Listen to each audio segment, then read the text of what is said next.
नमस्ते प्यारे बच्चों, कैसे हैं आप सभी। मेरी भाषा हिंदी भाषा परिवार में आप सभी प्यारे बच्चों का एक बार फिर से स्वागत है।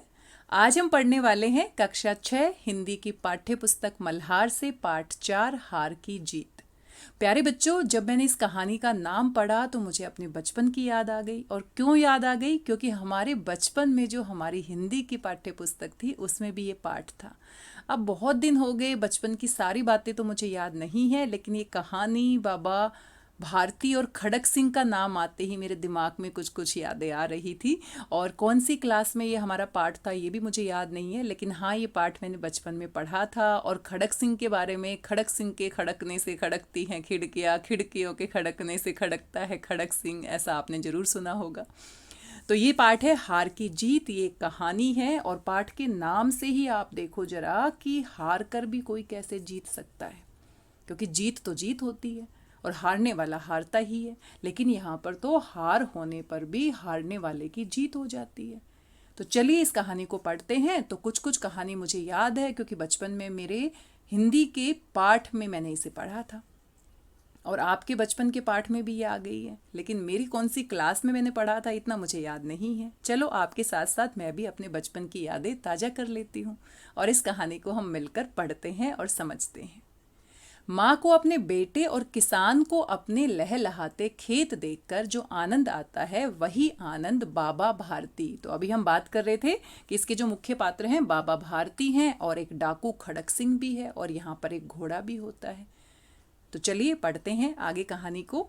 वही आनंद बाबा भारती को अपना घोड़ा देखकर आता था। तो बाबा भारती यहाँ पर कहानी में पात्र हैं, आगे आगे हमें पता चलेगा उनके बारे में। उनके पास एक घोड़ा था। तो जिस तरह से माँ अपने बेटे को बहुत प्यार करती है और किसान अपने खेतों को देखकर बहुत आनंदित होता है, खुश होता है, ऐसे बाबा भारती के पास एक घोड़ा था और वो अपने घोड़े को देखकर बहुत खुश होते थे, यानी कि घोड़े को बहुत प्यार करते थे। भगवत भजन से जो समय बचता, भगवत भजन, भगवत क्या होता है? भगवान, ईश्वर के भजन करने के बाद जो समय बचता वह घोड़े को अर्पण हो जाता। यानी बाबा भारती भगवान के भजन करते थे और जब समय मिलता तो वो समय घोड़े के साथ बिताते। अर्पण करना यानी कि बिताना, देना। वह घोड़ा बहुत सुंदर था, बड़ा बलवान था। घोड़ा सुंदर था और साथ में बलवान यानी कि ताकतवर था। उसके जोड़ का घोड़ा सारे इलाके में न था। उसके जोड़ का घोड़ा सारे इलाके में न था, यानी कि उसके जैसा घोड़ा पूरे आसपास के इलाके में दूसरा नहीं था। बाबा भारती उसे सुल्तान कहकर पुकारते थे, यानी घोड़े का नाम क्या था? सुल्तान। अपने हाथ से खरहरा करते, खुद दाना खिलाते। अपने हाथ से खरहरा करते। खरहरा क्या होता है? घोड़े के बालों में ब्रश करना, उसकी सफाई करना, उसको हम खरहरा करते हैं, उसको हम खरहरा कहते हैं। खुद दाना खिलाते और देख देख कर प्रसन्न होते थे। उन्होंने रुपया, माल, असबाब, जमीन आदि अपना सब कुछ छोड़ दिया था, यानी कि उन्होंने भगवान का भजन करना होता था और जो समय बचता था वो सुल्तान के साथ बिताते थे। उसको दाना खिलाते थे, उसके बालों में ब्रश करते थे और उसको देख देख कर खुश होते थे। बाकी उन्होंने अपना रुपया, पैसा, धन दौलत, जमीन सब कुछ क्या कर दिया था? छोड़ दिया था। यहाँ तक कि उन्हें नगर के जीवन से भी घृणा थी, यानी गांव में ही रहते थे, उनको शहर का जीवन पसंद नहीं था। अब गांव से बाहर एक छोटे से मंदिर में रहते और भगवान का भजन करते थे। मैं सुल्तान के बिना नहीं रह सकूंगा, उन्हें ऐसी भ्रांति सी हो गई थी। मैं सुल्तान के बिना नहीं रह सकूंगा, उन्हें ऐसी भ्रांति सी हो गई थी। भ्रांति यानी भ्रम हो जाना। उनके मन को लगता था कि मैं सुल्तान के बिना नहीं रह सकता, मैं उसको बहुत प्यार करता हूँ। वे उसकी चाल पर लट्टू थे। लट्टू होना यानी कि फिदा होना, बहुत ज़्यादा उसकी चाल से खुश होते थे, इतना सुंदर वो चलता था। कहते ऐसे चलता है जैसे मोर घटा को देखकर नाच रहा हो। घटा क्या होता है? बादल। जब बादल आते हैं, बारिश होने वाली होती है, तो मोर बहुत ही सुंदर नाचते हैं। तो बाबा भारती को लगता था कि इसकी चाल तो इतनी सुंदर चाल है जैसे कोई मोर नाच रहा हो, और लट्टू हो जाते थे, उस पर फिदा हो जाते थे। जब तक संध्या समय सुल्तान पर चढ़कर 8-10 मील का चक्कर न लगा लेते उन्हें चैन न आता। संध्या क्या होता है? शाम का समय। जब शाम होती थी तो वो क्या करते थे? सुल्तान की पीठ पर बैठ जाते थे और 8 से 10 मील की दूरी का चक्कर लगाते थे और फिर उनको चैन आता था, शांति मिलती थी। तो ये बाबा भारती हैं, ये उनका प्यारा सा घोड़ा सुल्तान है और वो अपना पूरा समय घोड़े की देखभाल में और भगवान की भक्ति में लगाते थे। खड़क सिंह उस इलाके का प्रसिद्ध डाकू था। लोग उसका नाम सुनकर कांपते थे। होते होते सुल्तान की कीर्ति उसके कानों तक भी पहुंची। अब सुल्तान के बारे में आसपास के इलाके में बातें होती थी, बड़ा ही सुंदर घोड़ा है, बहुत ही अच्छा घोड़ा है। कीर्ति यानी प्रसिद्धि, वो इतना फेमस हो गया कि खड़क सिंह के कानों तक भी उसकी बात पहुंच गई। उसका हृदय उसे देखने के लिए अधीर हो उठा। अधीर होना यानी बेचैन होना। अब खड़क सिंह ने इतनी तारीफ सुन ली उस घोड़े की, और वो डाकू था तो उसका मन कर रहा था क्यों ना मैं इस घोड़े को देखूं, और अगर इतना ही सुंदर घोड़ा है तो क्यों ना मैं इसको चुरा लूं। एक दिन वह दोपहर के समय बाबा भारती के पास पहुंचा और नमस्कार करके बैठ गया। बाबा भारती ने पूछा, खड़क सिंह क्या हाल है? खड़क सिंह ने सिर झुकाकर उत्तर दिया, आपकी दया है। कहो इधर कैसे आ गए? सुल्तान की चाह खींच लाई। विचित्र जानवर है, देखोगे तो प्रसन्न हो जाओगे। मैंने भी बड़ी प्रशंसा सुनी है। उसकी चाल तुम्हारा मन मोह लेगी। कहते हैं देखने में भी बहुत सुंदर है। क्या कहना, जो उसे एक बार देख लेता है उसके हृदय पर उसकी छवि अंकित हो जाती है, यानी कि उसकी तस्वीर उसके हृदय पर, उसके मन पर छप जाती है। बहुत दिनों से अभिलाषा थी। अभिलाषा क्या होता है? इच्छा। बहुत दिनों से अभिलाषा थी यानी कि मन में इच्छा थी, आज उपस्थित हो सका हूँ। उपस्थित होना यानी कि देखने के लिए आ जाना। बाबा भारती और खड़क सिंह दोनों अस्तबल में पहुँचे। प्यारे बच्चों, अस्तबल वो जगह होती है जहाँ पर घोड़ों को रखा जाता है। बाबा ने घोड़ा दिखाया घमंड से, यानी कि बाबा को अपने घोड़े पर बहुत घमंड था, क्योंकि वो बहुत ही सुंदर था और वो उससे बहुत प्रेम करते थे। खड़क सिंह ने घोड़ा देखा आश्चर्य से, और खड़क सिंह ने आश्चर्य से घोड़ा देखा, यानी कि उसको देखकर बहुत हैरानी हुई, इतना सुंदर घोड़ा।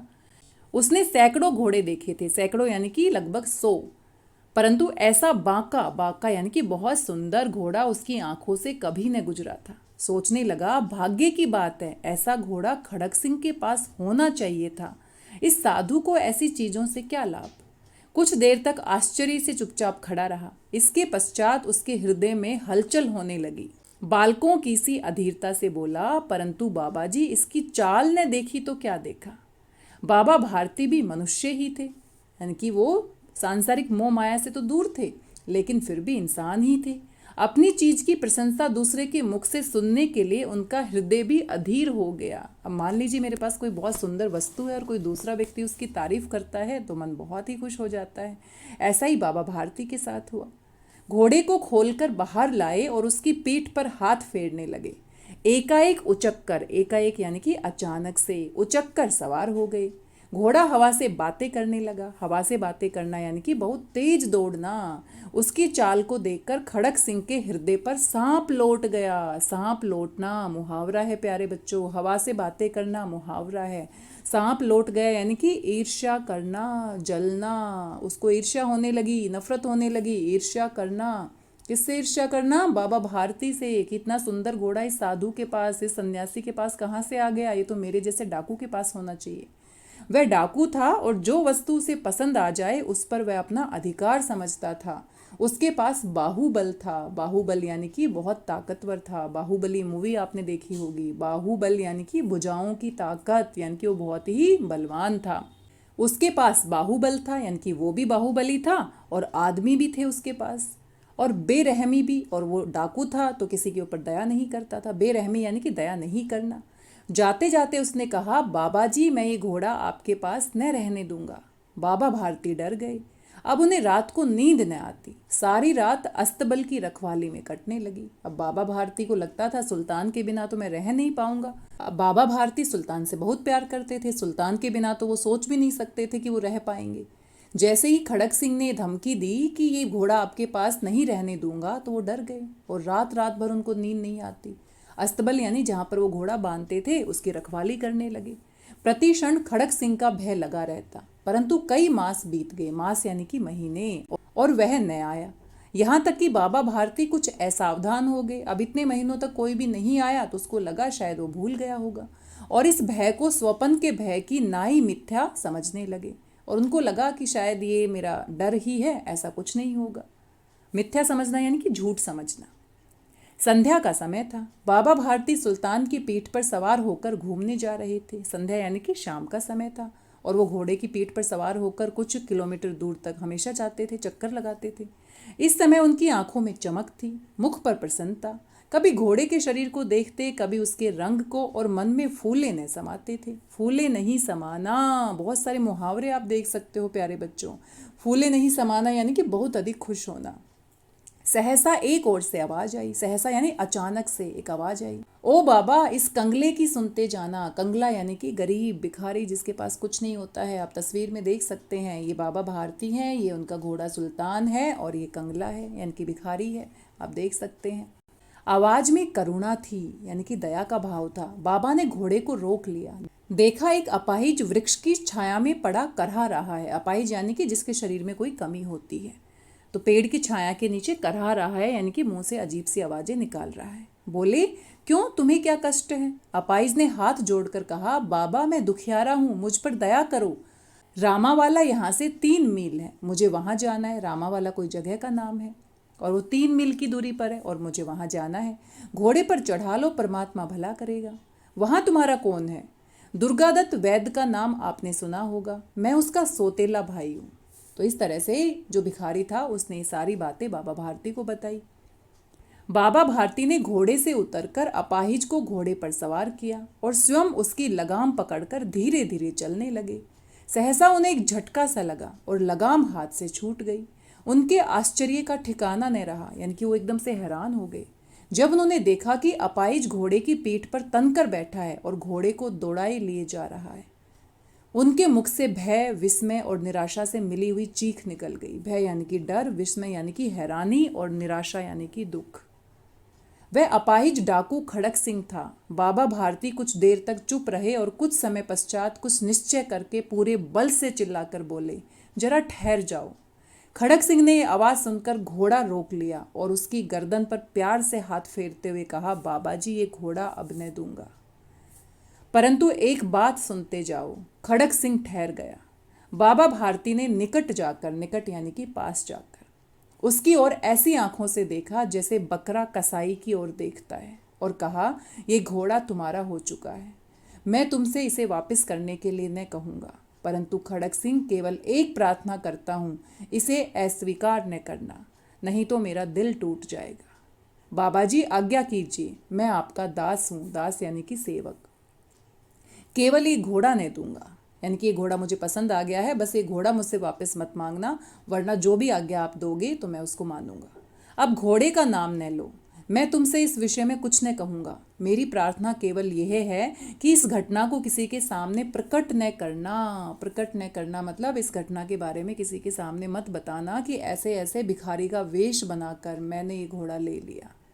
खड़क सिंह का मुंह आश्चर्य से खुला रह गया। उसे लगा था कि उसे घोड़े को लेकर यहाँ से भागना पड़ेगा, परंतु बाबा भारती ने स्वयं उसे कहा कि इस घटना को किसी के सामने प्रकट नहीं होने देना, किसी के सामने प्रकट न करना। इससे क्या प्रयोजन सिद्ध हो सकता है? प्रयोजन यानी कि इससे बाबा भारती को क्या फायदा हो सकता है?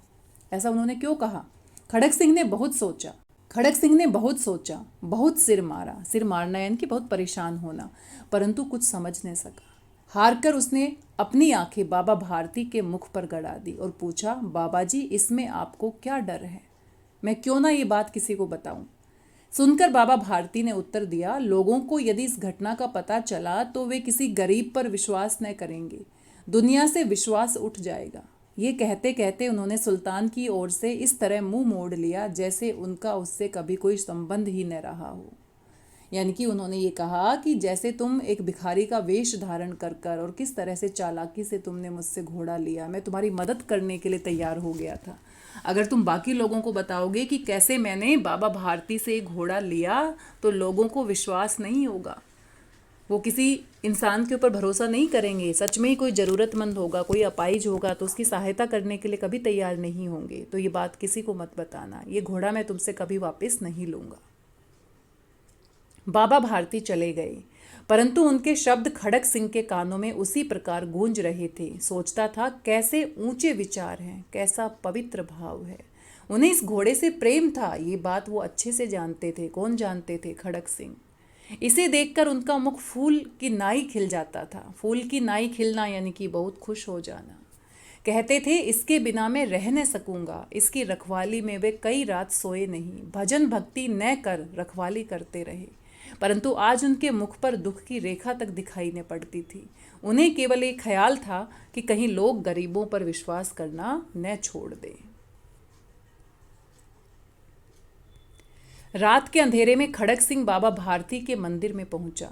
चारों ओर सन्नाटा था, यानी कि चारों तरफ कोई भी आवाज नहीं थी।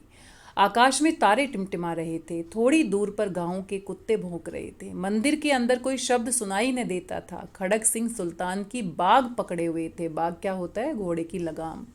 वह धीरे धीरे अस्तबल के फाटक पर पहुंचा। फाटक खुला पड़ा था। किसी समय वहां बाबा भारती स्वयं लाठी लेकर पहरा देते थे, परंतु आज उन्हें किसी चोरी, किसी डाके का भय न था। खड़ग सिंह ने आगे बढ़कर सुल्तान को उसके स्थान पर बांध दिया और बाहर निकलकर सावधानी से फाटक बंद कर दिया। इस समय उसकी आंखों में पश्चाताप के आंसू थे। पश्चाताप यानी कि अपने किए हुए पर ग्लानि महसूस होना, शर्म महसूस होना कि मैंने जो बाबा भारती के साथ किया है वो गलत किया है। रात्रि का तीसरा पहर बीत चुका था। चौथा पहर आरंभ होते ही बाबा भारती ने अपनी कुटिया से बाहर निकल ठंडे जल से स्नान किया। उसके पश्चात इस प्रकार जैसे कोई स्वप्न में चल रहा हो उनके पांव अस्तबल की ओर बढ़े, परंतु फाटक पर पहुंचकर उनको अपनी भूल प्रतीत हुई कि मैंने तो घोड़ा खड़ग सिंह के हवाले कर दिया। साथ ही घोर निराशा ने पाँव को मन मन भर का भारी बना दिया। मन मन क्या होता है प्यारे बच्चों? ये वजन होता है 40-40 किलो का वजन। 40 किलो के वजन को हम मन कहते हैं। तो पाँव इतने भारी हो गए जैसे 40-40 किलो के हो गए हैं और आप उनको उठाकर आगे नहीं रख सकते। वे वहीं रुक गए। घोड़े ने अपने स्वामी के पाँव की चाप को पहचान लिया, पाँव की आहट को पहचान लिया और जोर से हिन हिनाया। घोड़े की जो आवाज़ होती है उसको क्या कहते हैं? हिन हिनाना। अब बाबा भारती आश्चर्य और प्रसन्नता से दौड़ते हुए अंदर घुसे और अपने घोड़े के गले से लिपटकर इस प्रकार रोने लगे मानो कोई पिता बहुत दिनों से बिछड़े हुए पुत्र से मिल रहा हो। बार बार उसकी पीठ पर हाथ फेरते, बार बार उसके मुख पर थपकियां देते और कहते, अब कोई गरीबों की सहायता से मुंह न मोड़ेगा। थोड़ी देर के बाद जब वह अस्तबल से बाहर निकले तो उनकी आंखों से आंसू बह रहे थे। ये आंसू उसी भूमि पर ठीक उसी जगह गिर रहे थे जहां बाहर निकलने के बाद खड़ग सिंह खड़ा होकर रोया था। दोनों के आंसुओं का उस भूमि की मिट्टी पर परस्पर मेल हो गया। और प्यारे बच्चों, यहीं पर ये कहानी समाप्त हो जाती है और इसके जो लेखक हैं वो सुदर्शन जी हैं। तो बहुत ही अच्छी कहानी है और आप समझ ही गए होंगे इस कहानी का नाम क्या रखा गया है? हार की जीत। तो यहाँ पर बाबा भारती हार कर भी जीत गए हैं, खड़ग सिंह जीत कर भी हार गया है। और कितना अच्छा संदेश इस कहानी के माध्यम से सुदर्शन जी ने हम सभी तक पहुँचाया है कि अगर हम किसी के ऊपर भरोसा करते हैं तो उसके भरोसे को नहीं तोड़ना चाहिए। आजकल बहुत सारे ज़रूरतमंद लोग हैं, लेकिन बहुत सारे ऐसे लोग हैं जो क्या करते हैं? दिखावा करते हैं, नाटक करते हैं और चालाकियाँ करते हैं, जिसके कारण जो ज़रूरतमंद लोग हैं उनकी मदद करने से भी हमें डर लगता है। आजकल कितने सारे लोग हैं जिनको ज़रूरत है, लेकिन बहुत सारे लोग ऐसे हैं जो ज़रूरतमंद नहीं हैं फिर भी क्या करते हैं? चोरी करते हैं, डाका डालते हैं, लोगों को बेवकूफ़ बनाते हैं और इस कारण से हम किसी के ऊपर भी भरोसा नहीं कर पाते। तो ये बहुत ही अच्छी कहानी है और मेरे बचपन की यादें मुझे ताज़ा हो गई, कैसे हमने इस कहानी को अपने पाठ में पढ़ा था। तो प्यारे बच्चों, उम्मीद करती हूँ ये कहानी आपको समझ में आ गई होगी। और हमेशा लेखक और कवि के बारे में जानकारी दी हुई होती है आपकी पुस्तक में। तो यहाँ पर ये हमारे लेखक हैं सुदर्शन जी। 1896 में इनका जन्म होता है और 1983 में इनकी मृत्यु होती है। तो देखो, बहुत समय पहले इनका जन्म हुआ था। ये कहानी हिंदी की प्रसिद्ध कहानियों में से एक है और इसे हिंदी के प्रसिद्ध लेखक सुदर्शन ने लिखा है। सुदर्शन का वास्तविक नाम बद्रीनाथ भट्ट था, तो इनका जो असली नाम था वो बद्रीनाथ भट्ट था। उन्होंने पहली कहानी तब लिखी थी जब ये आपकी ही तरह छठी कक्षा में पढ़ते थे। तो है ना मज़ेदार बात प्यारे बच्चों, आप भी छोटी छोटी कहानियाँ लिख सकते हैं, छोटे लेखक बन सकते हैं। सुदर्शन ने कहानियों के अतिरिक्त कविताएं, लेख, नाटक और उपन्यास भी लिखे हैं। इसके अलावा उन्होंने अनेकों फिल्मों की पटकथा और गीत भी लिखे हैं। तो फिल्म की जो स्टोरी होती है, जो फिल्में हम देखते हैं, तो बहुत सारी फिल्मों की कहानियाँ भी इन्होंने लिखी हैं और जो गीत हम सुनते हैं, जो सॉन्ग हम सुनते हैं, तो वो भी उन्होंने लिखे हैं। तो बहुत ही प्रसिद्ध थे सुदर्शन जी। और पाठ से आगे आप देखते हैं आपकी मल्हार की जो पाठ्य पुस्तक होती है उसमें 2 प्रश्न एमसीक्यू बेस्ड होते हैं। तो देखते हैं दोनों प्रश्न क्या हैं।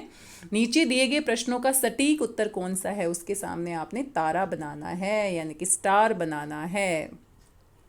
सुल्तान के छीने जाने का बाबा भारती पर क्या प्रभाव हुआ? बाबा भारती के मन से चोरी का डर समाप्त हो गया। बाबा भारती ने गरीबों की सहायता करना बंद कर दिया। बाबा भारती ने द्वार बंद करना छोड़ दिया। बाबा भारती असावधान हो गए। सुल्तान के छीने जाने का बाबा भारती पर क्या प्रभाव पड़ा? सुल्तान के छीने जाने का बाबा भारती पर क्या प्रभाव पड़ा? यानी कि उनके मन से अब चोरी का डर समाप्त हो गया। अब उनके पास जो भी बहुमूल्य वस्तु थी वो तो चोरी हो गई, छिन गई। अब क्या किया जा सकता है? बाबा भारती भी मनुष्य ही थे। इस कथन के समर्थन में लेखक ने कौन सा तर्क दिया है? बाबा भारती ने डाकू को घमंड से घोड़ा दिखाया। बाबा भारती घोड़े की प्रशंसा दूसरों से सुनने के लिए व्याकुल थे। बाबा भारती को घोड़े से अत्यधिक लगाव और मोह था। बाबा भारती हर पल घोड़े की रखवाली करते रहते थे। तो बाबा भारती घोड़े की प्रशंसा दूसरों के मुंह से सुनने के लिए व्याकुल थे, क्योंकि वो भी तो इंसान थे और अपनी वस्तु के बारे में अगर कोई तारीफ सुनाता है तो अच्छा लगता है। अब अपने मित्रों के साथ चर्चा कीजिए कि आपने ये उत्तर ही क्यों चुना। तो आप कोई और उत्तर भी चुन सकते हैं। और प्यारे बच्चों, बाकी के जो प्रश्न है वो आप खुद से पढ़ेंगे और मुझे पूरा विश्वास है कहानी को अच्छे से सुनने के बाद, समझने के बाद सारे प्रश्नों के उत्तर आप अपने आप से दे सकते हैं। और यहाँ बाबा भारती के बारे में उनके गुण आप लिख सकते हैं। वो दयालु थे और क्या क्या उनकी विशेषताएं हैं। डाकू खड़क सिंह के बारे में, सुल्तान के बारे में, तो बहुत सारे प्रश्न यहाँ पर हैं। आप इनको आराम से पढ़िएगा और अच्छे से इनके बारे में समझिएगा। अब सुदर्शन जी की यहाँ पर आप देखो एक और छोटी सी प्यारी सी कविता दी गई है। जल्दी से मैं इसे पढ़ देती हूँ। वह चली हवा, वह चली हवा, वह चली हवा, ना तू देखे ना मैं देखूं, पर पत्तों ने तो देख लिया, वरना वे खुशी मनाते क्यों? वह चली हवा, वह चली हवा। तो पत्ते हवा से हिलते डुलते हैं, तो पत्ते तो देख लेते हैं, हम सिर्फ हवा को महसूस कर सकते हैं। तो प्यारे बच्चों, ये थी आज की कहानी हार की जीत। मुझे पूरा विश्वास है कहानी आपको पसंद आई होगी, समझ में आई होगी। आज के इस वीडियो में बस इतना ही। मिलते हैं अगले वीडियो में किसी और महत्वपूर्ण जानकारी के साथ, किसी नए पाठ के साथ। तब तक स्वस्थ रहिए, व्यस्त रहिए, मस्त रहिए और दूसरों की मदद करते रहिए। धन्यवाद, बहुत बहुत धन्यवाद।